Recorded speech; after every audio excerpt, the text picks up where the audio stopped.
what I was doing when we were so rudely interrupted was reading through a couple of tweets from my old friend Marcello, who I should tell you is ordinarily the most cheerful person you would ever meet. And he did say, this is more serious than I could ever imagine. And then the tweet that really sent a chill down my spine was, forgive me while I find it. On last Saturday, waiting for the virus coming from the north, hoping will arrive tired, that is the virus, from so many deaths. Now, since then, Marcello, if you can hear me, great. Thanks for staying with us. The infection rate in Italy appears to have started coming down, but the death rate is just still staggering, many hundreds each day. And can you just tell us, first of all, how that affects your mood personally, and as far as you can judge it, the mood of the country? It's strange because, okay, my mood is quite good because I'm lucky, because I'm here with all my family. And is everybody well? Yes, absolutely, yes. And my oldest son moved from Milan. That's one of the main place of the infection before the lockdown. And so we are all together, we are fine. We work from home, we have a comfortable house. And so our mood is good, it's good. Of course, we have, today is day 21 of the quarantine. But it's strange because as I wrote, I written to you 2 weeks ago or 10 days ago, we are the first country that without any reference, without any model, we were the first in Europe from China. And it was quite sad that we tried to explain to our friends in Spain, in France, in UK, that you had to be serious with this. It's not a normal flu, because we were wrong. At the beginning, we were wrong. Like a big part of the science community. And I remember when we were aware of what is happening, I remember your Prime Minister Boris Johnson talking about a strange strategy. We are fine if everybody was infected, and then we'll see. So craziness, absolutely craziness. And he changed his mind after 2 days. But Marcello, sorry to interrupt, because as I say, I want to get to a lot of people, but one other question at this point. How is the country explaining to itself the very, very different scale of the tragedy compared with the UK, for example, so far? Because these are deaths on a scale that we haven't seen in peacetime before. And you mentioned theories to do with a football match, and also questions about whether actually, for some reason, Northern Italy has been dealing with a different form of the virus. Are there any other, well, I mean, please talk about them, but are there any other ways that Italians are explaining it to themselves? About the percentage, I don't say the only the number, but the percentage between death and test. Now we are around 10%. It's so high, but many people think that we are down with the test, and so perhaps we are right. Much more people asymptomatic without testing. I'm sorry, because the real word that you say, unfortunately, is so far. I mean, Spain as well, in few days, he is going so far with the curve. It's not a curve, it's a line going from the bottom to the top. And so we, thanks God, I mean, we are really, really prudent, but in the last 2 or 3 days, our curve looks like going, I don't say down, but less high. And we hope that our measure could work. Okay, thank you. If you can stay, we'll come back to you. But can we go to New York now? Because I hope that we've been joined again by Michelle. Hi, Michelle. You run a business in normal life in the States, Costa Brazil, and you are the sole distributor of a big shoe brand. You've built the brand in the States. The big story in the States this week has been a $2 trillion bailout for individuals and businesses. Speaking personally, did you need that? And more generally, will it help? Will it do the trick for the economy? I would say first is not that we need it. Without it, no business will survive. You know, the shock we see here is a demand and supply shock. Usually you see one or you see the other.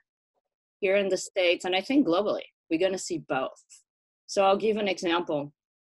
My first company, Melissa, we have 70%, it's an 11-year-old company, so before DTC and everything. So 70% of our business is wholesale, dealing with the major corporations in the US, all the way from Zappos to department stores, small boutiques. Our revenues will be down 90 to 95% this month. You know, how do you meet payroll? How do you pay your bills? You know, it became a hot potato game. You know, like I don't pay the landlord doesn't pay somebody, that somebody doesn't pay somebody. So if there is not an infusion of capital in the economy, like yesterday, you know, we are furloughing half of our sales force at How big is the sales force? Yes, at Melissa Shoes right now. Salary reductions all around for those who are staying. And America is such in dire health insurance situation that as long as I can, from a human standpoint, I'm going to keep them on furlough, because the only way you can get health insurance in America is through your employer. So we're trying to keep at least paying for their health insurance and keep them employed, linked to the company via furlough. And this money can't come fast enough. You know, the banks are very confused as to... Well, how fast is it coming? Not coming at all. Like I was one of the first people to, I've been banking with Chase for a long time, and they are one of the largest funnels of SBA, which is the Small Business Association here in the US, through whom these funds are being distributed. I haven't heard anything in 2 weeks. I already, you know, met one payroll with our startup with Costa Brazil. You know, we're going to have a hard time. And just this morning, I had a call because we do have receivables. All our clients are telling us they're going to pay us net 120, which means whatever I had receivable that I was counting on our cash flow for this month, now it's going to come 4 months from now. And banks are very confused. Chase is confused. It's insulting to hear some of the things. I spoke to a senior banker there, and he says guarantees and this and the other. And I said, what do you mean? He said, it's business as usual. So this package yesterday is going to change that, where there will be some loan forgiving, I guess is the right word in English, if you payroll going for a few months. But this economy is dead. It's dead, Gilles. It's like nothing I've ever seen. And I started my first company in 2008 in the middle of the recession. I have never seen anything like this. Shock on both ends. Oh my goodness. Well, listen, we wish you the best. Now, that sounds banal, but we hope that the money comes through and you can pull through. Can we turn to Josh Marshall, founder, and you seem to write the whole of Talking Points memo as well. Thank you for joining us. Where are you exactly? You in Manhattan too? I'm actually not in Manhattan right now. Normally I am. Our offices are in Manhattan, and I live in Manhattan, but I'm actually just outside, about an hour outside of Manhattan right now, in Westchester County.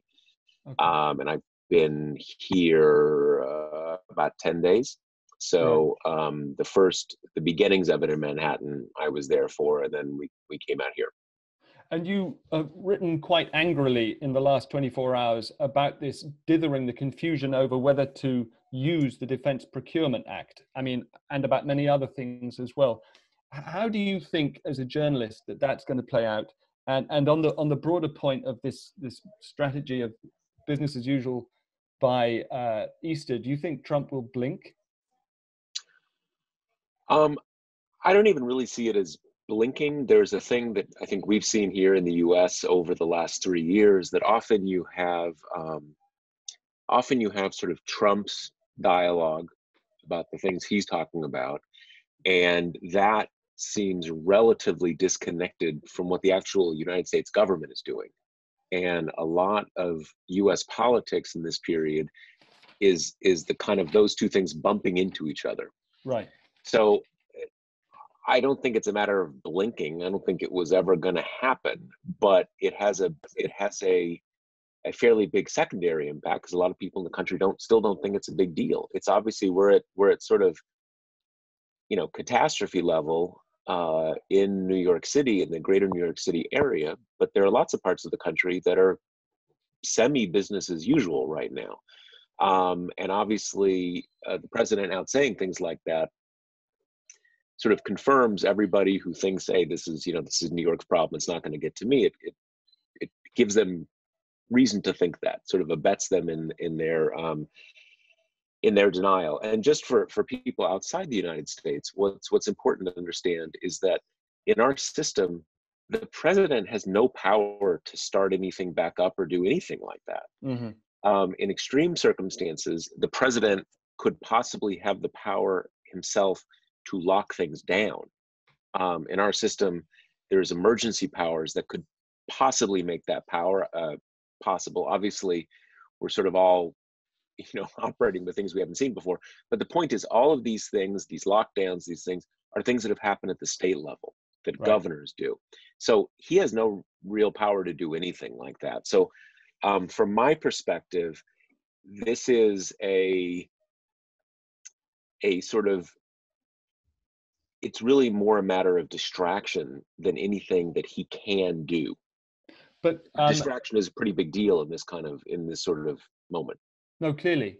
But one kick that he can give to the system is to command parts of the private sector to repurpose their productive capacity to emergency ends. And Edith on chat is asking Defense Procurement Act ? Can you explain briefly what he could do and is not doing with that? So basically, there are these early Cold War laws that give the US president the ability not to nationalize companies, but to order them to shift production and to make things, not for free. They're still done in a contractual way, but to do it as an order. You don't have a choice. And he has, one of the big things about the Trump administration, you often just have opacity. You don't know what is actually happening. And what we have been told is that he has invoked this law, but that doesn't really mean anything. That's just a kind of a declaration. That doesn't mean he's using it in particular cases. And it is clear that he is not using it with what is the big issue right now, which is the production of ventilators. Right. And they are basically trying to do kind of normal procurement negotiations with these companies. And why he's doing that is not really clear. I think there is some, with a conservative government, some inherent resistance to not operating through sort of normal market channels. We think he is hearing from a lot of his, sort of big, kind of big corporate supporters, don't do this, it'll have bad implications mm-hmm. and stuff like that. And I think one reason, and this is speculative because we just don't know, it is, I think many people in the US, and I think for good reason, think that since this is currently hitting states that are, not states that voted for him in 2016, right. are likely to vote for him in 2020, they're not his people. So he doesn't feel a great deal of urgency. And we even see last night, he gave an interview where he was basically saying, this governor says they need this many ventilators. I don't really think that's true. I don't see why they need so many.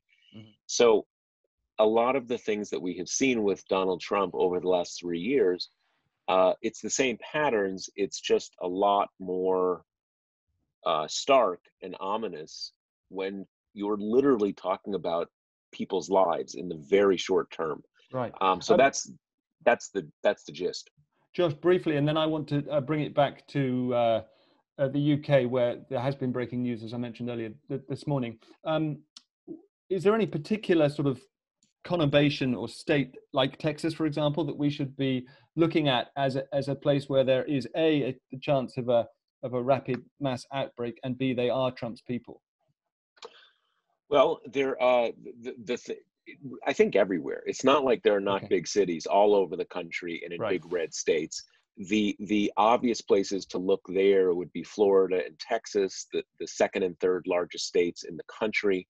One place to look right now is the state of Michigan, which seems to be, there are 2 or 3 kind of big metro areas in the country that are coming close to New York now. And one of those is Detroit. That's Michigan. That is what they call here a purple state, swing state, a state that may or may not go for him. And so far, he is taking that same confrontational approach.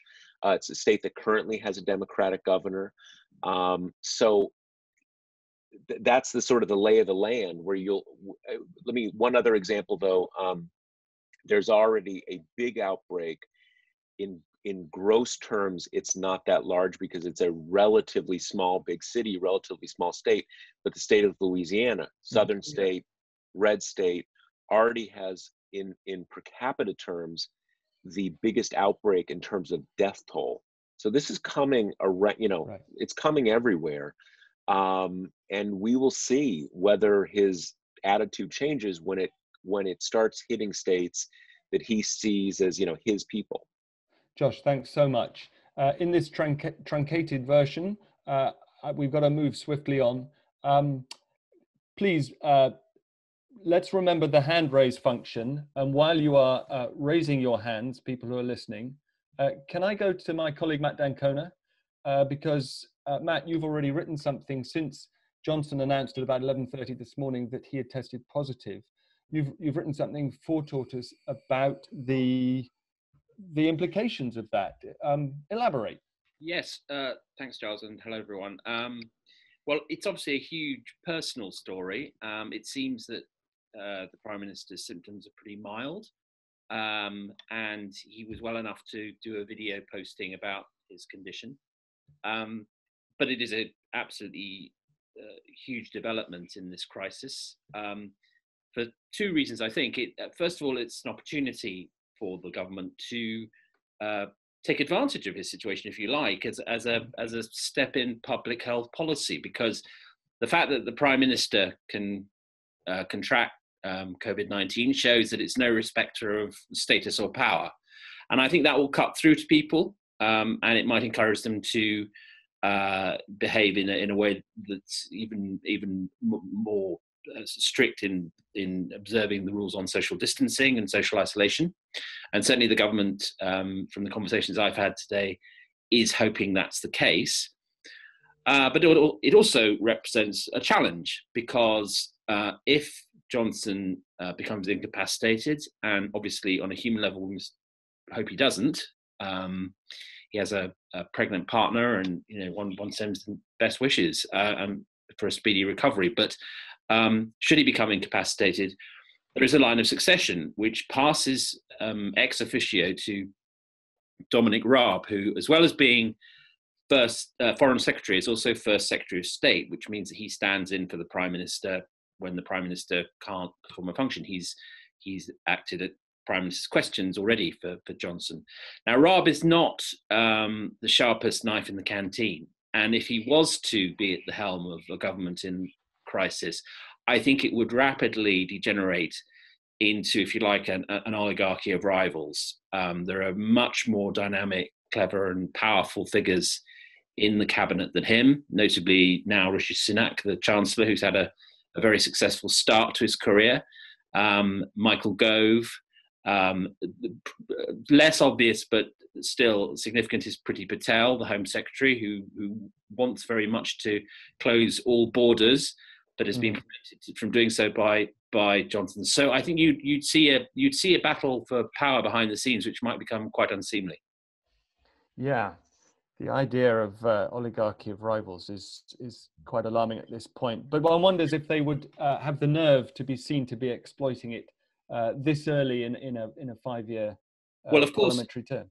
The publicly the surface would remain smooth, and the official face of the government would remain respectful towards Raab and carry on as normal.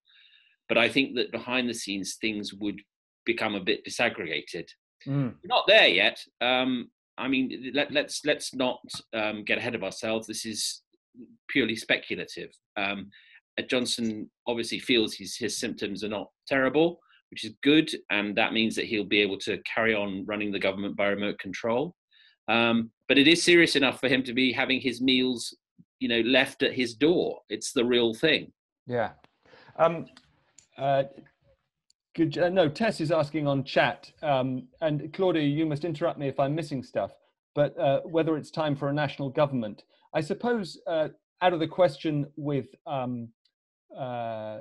Corbyn in charge, but given the animosity between him and Johnson, but Gajinder is asking, in the event that Keir Starmer is the new Labour leader, can you see a form of across the aisle cooperation that we haven't had in normal times?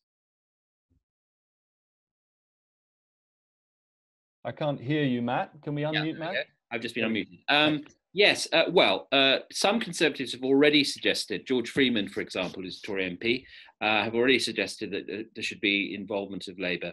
I think we're not there yet, because to move from where we are to the inclusion of non-government figures in government activity, if you like, people from other parties, is a big step. But if the crisis deepens, if it endures, if it lasts longer than expected, then I think there's every reason to argue that it makes sense to include, let's say, if it is Keir Starmer who becomes leader a week on Saturday, in at least some of the events. I mean, the truth is that as this goes on, the leader of the opposition will have to be briefed more and more on Privy Council terms anyway.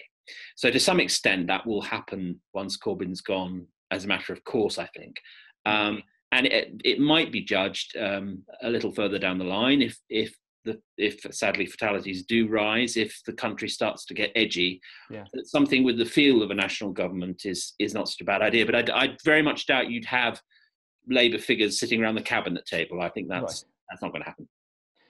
Thanks, Matt. Before we run out of time, Claudia, are there people who have raised hands or said things in chat that we need to pick them up on? I need to move my chat window across Matt's face so that I can see if people have raised their hands. I think what I found quite interesting is people pointing out the difference between possibly government behaviour and government advice. So now if you think about Matt Hancock and Boris Johnson both testing positive for coronavirus, if you think about the very busy press briefings that were being held quite recently, I think, let me just find it, Jamie Bale pointed out I was in hospitals yesterday shaking hands point might look slightly different now in the context. Right. So it is one of those situations, I think, where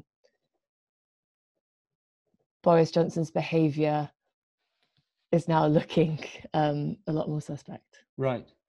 But again, before we run out of time, there are two specific things that Tortoise people have written about this week, and I just want to come to you very briefly. Ella Hollywood, are you in the room? Because you've been updating our C19, our COVID-19 tracker. Hi, Ella. Hi. Everybody around the world wants and needs reliable data. So I know it's a big question, but where are you finding it?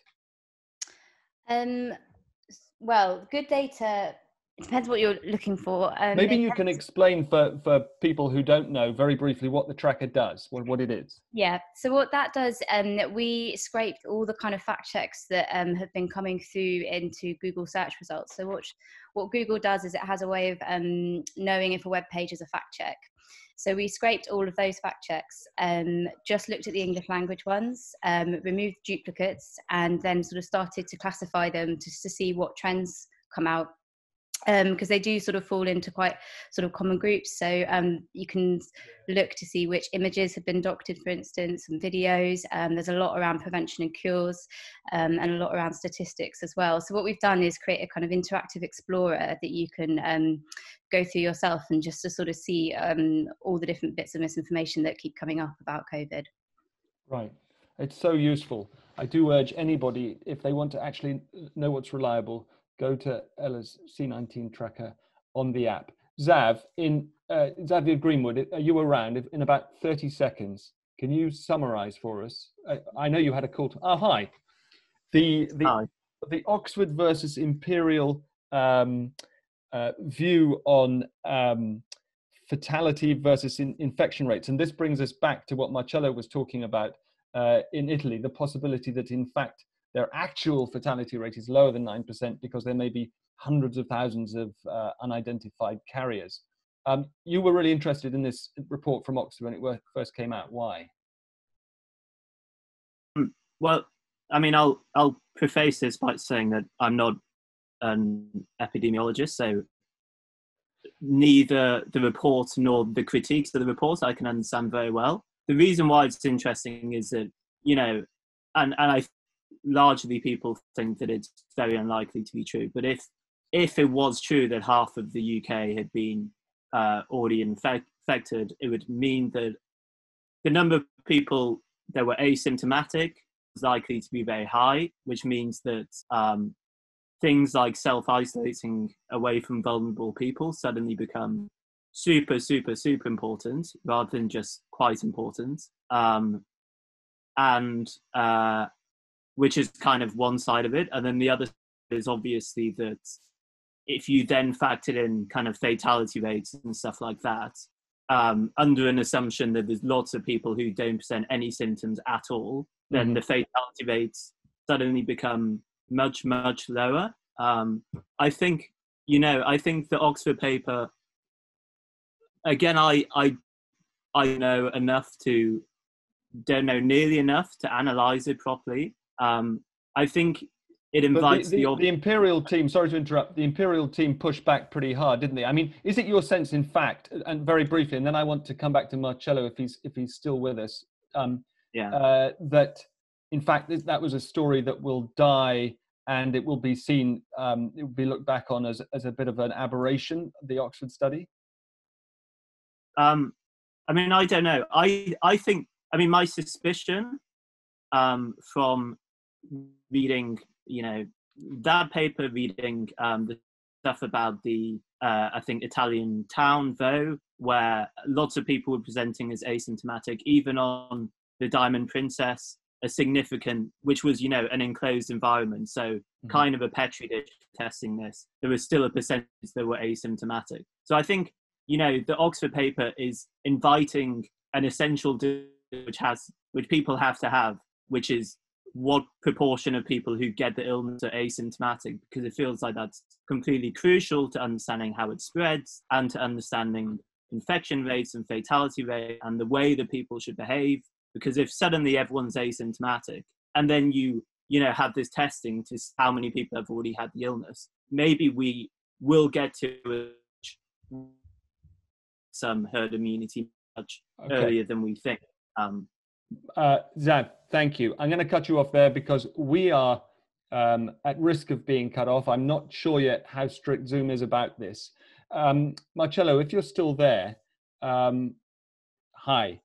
We've been talking about the minutiae, about the virus. We've been talking about the minutiae of British politics. Does this seem to you all very small and irrelevant when you're in the middle of a crisis that has taken so many thousands of lives? I mean, of course, every country talks about its own politics. In Italy as well, we have a kind of debate in the last 24 hours about how do you call it, national government? I mean, it's a bipartisan. We are talking about Mario Draghi, the former ECB in English, president, director. But of course, everything is. I mean, everybody is thinking about the victim at the moment. Yeah. And we are very worried about. We are 8,000 deaths till now, and it's not clear exactly. I mean, about the pre-existing condition. We know that 85% they have 1 or 2 or 3 pre-existing condition. Most of them are old, but we have also many cases, always more, of people absolutely sane. Now we are more than 42 doctors died, and they were 42 doctors. Yes, and this is terrible because they work. I mean, they are dying on work. I don't know how to say. I mean, they are doing their job. Yeah. They know exactly the risk that they are running. They're taking. That's why it's quite complicated. I mean, for example, I know it's quite stupid, but in Genoa, 2 days ago, died a cameraman, an operator, and he was absolutely sane. He was 45. You mean healthy? Yeah. Yeah, healthy. Sorry. Thanks. Yeah, sorry. No. And so it's really, really, really important. Don't take all the precaution, stay at home till it's possible. Now you're asking about the mood. I mean, I can tell you, I've seen yesterday in UK the clap for the caregivers. No, we did it exactly 2 weeks ago, and then you start. I'm telling you, you will sing from the balcony. I don't know if you did or did. And but now it's over. I mean, now the mood is more complicated. I mean, now we are talking seriously to remain at home for the next month or month and a half, because it's I don't know, it's strange. Italy is long. Yeah, we have the north absolutely infected, but we are worried that people that came out from the north going to the south, young student or to reconnect with family, could have carried the virus right the south. Marcello, the thank mood you. is not very good now. The mood is good. I mean, we are everybody is looking for gaining strength and courage to continue, but the idea is a long run. It's a long haul. Marcello, thank you very much.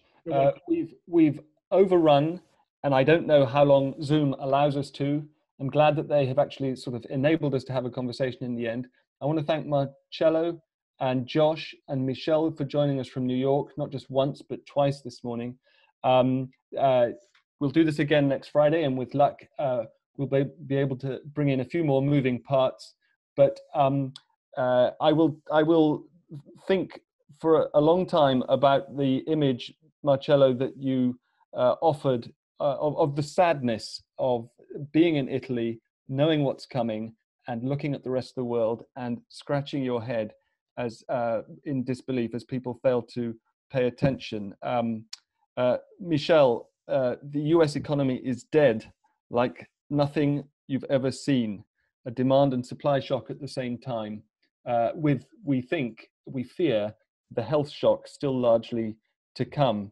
And Josh, thank you for your insights on the constant tension between Trump and the state, as it were, in a country known for getting things done and its immense capabilities, trying to unleash them more despite leadership than with its help.